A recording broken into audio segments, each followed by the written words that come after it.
अगहन बृहस्पति व्रत कथा जो आज हम आपको सुनाने जा रहे हैं। श्री अगहन बृहस्पति व्रत कथा या श्री महालक्ष्मी की व्रत कथा के श्रवण और पठन करने से दुख दरिद्रता दूर हो जाता है। श्री महालक्ष्मी माता की कृपा से सुख संपत्ति ऐश्वर्य प्राप्त होता है, मन की इच्छा पूरी होती है। श्री महालक्ष्मी माता के अनेक रूप तथा नाम है। भूतल में वे छाया शक्ति, तृष्णा, शांति, जाति, लज्जा, श्रद्धा, कांति, वृत्ति, समृद्धि, दया, तुष्टि, माता, अधिशास्त्री एवं लक्ष्मी के रूप में स्थित है। उन्हें प्रणाम करते हैं। कैलाश पर्वत पर पार्वती, क्षीर सागर में सिंधु कन्या, स्वर्गलोक में महालक्ष्मी, भूलोक में लक्ष्मी, ब्रह्मलोक में सावित्री, ग्वालों में राधिका, वृंदावन में राजेश्वरी, चंदन वन में चंद्रा, चंपकवेन में गिरजा, पद्म वन में पद्मा, मालती वन में मालती, कुंदन वन में कुदंदती, केतकी वन में सुशीला, कंदम वन में कदम माला, राजप्रसाद में राजलक्ष्मी और घर घर में गृह लक्ष्मी इन विभिन्न नामों से पहचानी जाती है। इस तरह सर्वथा चारों ओर सर्वभूत में सुपरिचित माता श्री महालक्ष्मी की यह कथा है। आज जो कथा हम आपको सुनाने जा रहे हैं, भारतवर्ष में सौराष्ट्र देश में द्वापर युग की यह कहानी है। सौराष्ट्र में उस समय भद्रश्रवा नाम के राजा थे। वे बड़े पराक्रमी राजा थे। 4 वेद, 6 शास्त्र, 18 पुराणों का उन्हें ज्ञान था। उनकी रानी का नाम सूरत चंद्रिका था। रानी दिखने में सुंदर और सुलक्षणा थी तथा पतिव्रता थी। उन दोनों को 7 पुत्र तथा उसके बाद एक कन्या का वरदान मिला था। कन्या का नाम सांबाला था। एक बार महालक्ष्मी जी के मन में आया कि जाकर उस राजा के राजप्रसाद में रहे। इससे राजा को दुगनी धन दौलत की प्राप्ति होगी और वह इस धन दौलत से अपनी प्रजा को सुख दे पाएगा। गरीब के घर अगर रहे और उसे धन दौलत प्राप्त हो तो वह स्वार्थी की तरह केवल अपने ऊपर ही खर्च करेगा। यह सोचकर श्री महालक्ष्मी जी ने बूढ़ी ब्राह्मण स्त्री का रूप धारण किया।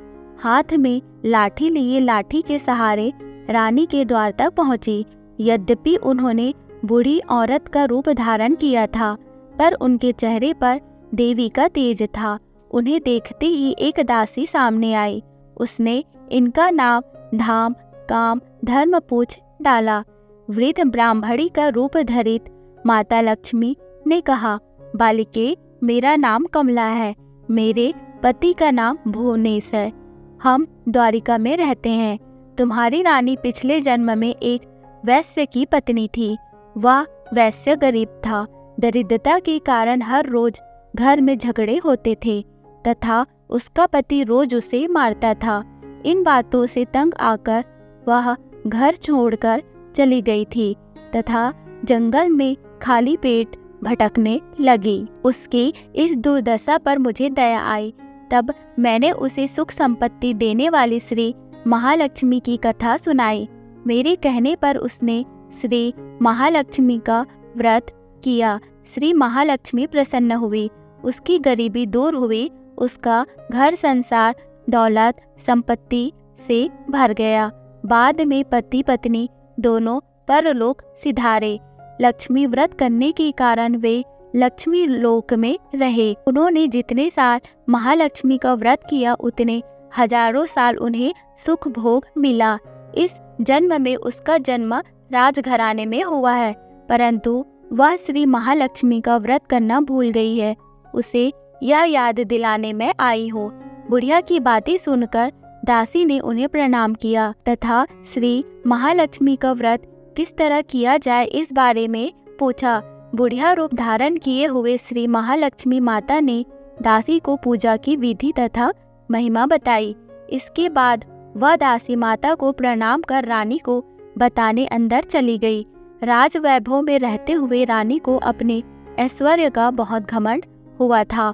संपत्ति तथा अधिकार की वजह से वह उन्मत्त हो गई थी। दासी द्वारा बताई गई बुढ़िया की बातें सुनकर वह आग बबूला होकर राजद्वार पर आकर बुढ़िया रूपी श्री महालक्ष्मी पर बरस पड़ी। उसे यह मालूम नहीं था कि श्री महालक्ष्मी माता बुढ़िया का रूप धारण किए द्वार तक आई है, परंतु रानी का इस कदर रूखा बर्ताव तथा अपना अनादर देखकर माता ने वहां ठहरना ठीक न समझा। वे वहां से चल पड़ी। राह में उन्हें राजकुमारी सांबबाला मिली। उन्होंने सांबबाला को सारी बात बताई। सांबबाला ने अपनी ओर से श्री महालक्ष्मी माता से क्षमा मांगी। माता को उस पर दया आई। उन्होंने सांबबाला को श्री महालक्ष्मी व्रत के बारे में बताया। उस दिन अग्रहण मार्गशीर्ष माह का पहला गुरुवार था। सांबबाला ने परम श्रद्धा से ही श्री महालक्ष्मी का व्रत रखा। फलस्वरूप राजा सिद्धेश्वर की सुपुत्र मालाधर से उसका विवाह हुआ। वह धन दौलत ऐश्वर्य वैभव से मालामाल हो गई। पति के साथ ससुराल में आनंद से दिन बिताने लगी। इधर श्री महालक्ष्मी का रानी पर प्रकोप हुआ। फलस्वरूप राजा भद्रश्रवा का राज्य एवं राज कारोबार नष्ट हो गया। यहाँ तक कि खाने के लाले पड़ गए। ऐसी हालात में एक दिन रानी ने राजा से निवेदन किया, हमारा दामाद इतना बड़ा राजा है, धनवान है, ऐश्वर्यशाली है, क्यों न उसके पास जाएं, अपना हाल उसे बताएं, वह जरूर हमारी मदद करेगा। इस बात पर राजा भद्रश्रवा दामाद के पास रवाना हुए। राज्य में पहुंचकर एक तालाब के किनारे थोड़ी देर विश्राम करने के लिए ठहरे। तालाब से पानी लेने आते जाते दासियों ने उन्हें देखा। उन्होंने विनम्रता से उनकी पूछताछ की। जब उन्हें यह मालूम हुआ कि वे रानी सांबबाला के पिता हैं, तो दौड़ते हुए जाकर उन्होंने रानी को सारी बात बताई। रानी ने दासी के हाथ राज परिधान भेजकर बड़े ठाठ से उनका स्वागत तथा आदर सत्कार किया, खान पान करवाया। जब वे लौटने लगे तो सोने की मोहरों से भरा घड़ा दिया। राजा भद्रश्रवा जब वापस लौटे तो उन्हें देखकर रानी सूरत चंद्रिका खुश हुई। उन्होंने सोने की मोहरों से भरे घड़े का मुंह खोल दिया, पर हाय भगवान, घड़े में धन के बदले कोयले मिले। यह सब श्री महालक्ष्मी के प्रकोप से हुआ। इस प्रकार दुर्दशा में और कई दिन बीत गए। इस बार रानी स्वयं अपनी कन्या के पास गई। वह दिन अग्रहण माह का अंतिम गुरुवार था। सांबबाला ने श्री महालक्ष्मी का व्रत किया, पूजा की, अपनी माता से भी व्रत करवाया। इसके बाद रानी अपने घर आई। श्री महालक्ष्मी का व्रत रखने पर उसे फिर से अपना राजपाट, धन दौलत, ऐश्वर्य प्राप्त हुआ। वह फिर से सुख शांति आनंदमय जीवन बिताने लगी। कुछ दिनों बाद राजकन्या सांबबाला अपने पिता के घर आई।